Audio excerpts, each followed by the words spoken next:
On the heels of Reconstruction, John Baxter Taylor laced up his sneakers to take on the world. The time period was known as the Progressive Era. We, the people, cannot turn back. It was post-emancipation, prior to Jim Crow. The advances were life-changing. Man even took flight for the first time, but the times were still very much like the video itself, black and white. This was still a very racially oppressive period of American history. An African American who was a rarity for the most part in track and field would draw attention and perhaps not positive attention. And John Taylor was always a gentleman.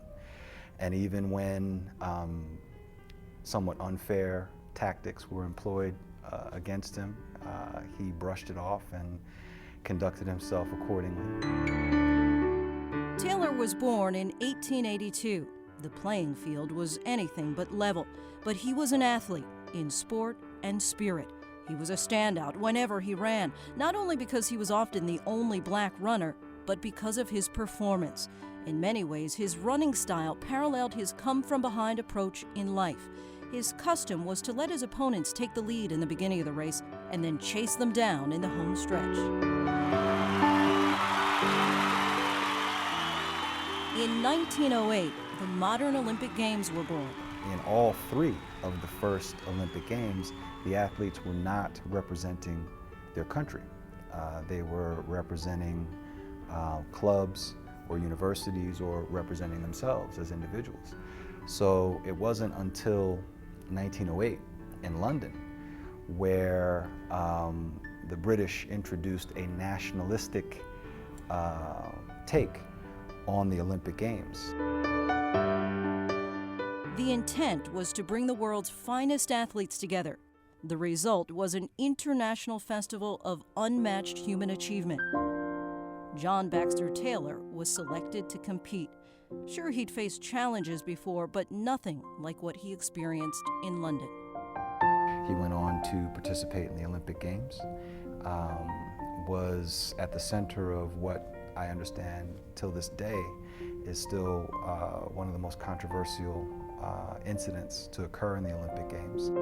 Taylor was a runner on the track, a hurdler in life, a virtual unknown in the pages of history until now. When John Taylor won his Olympic gold medal, he was not just the first African American to win a gold medal. He was amongst the first Americans to win a gold medal representing the United States.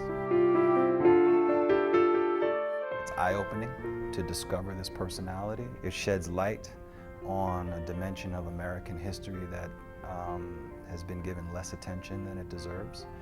And I think his story resonates with relevance today. The Olympian by Craig Williams, an American triumph, a tribute to a trailblazer.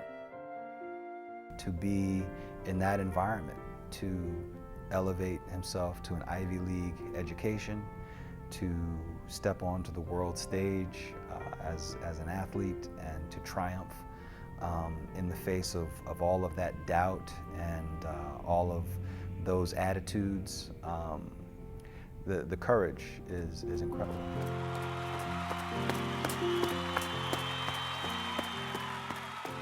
He is an authentic hero in the classic sense, and I think the world could use at least one more.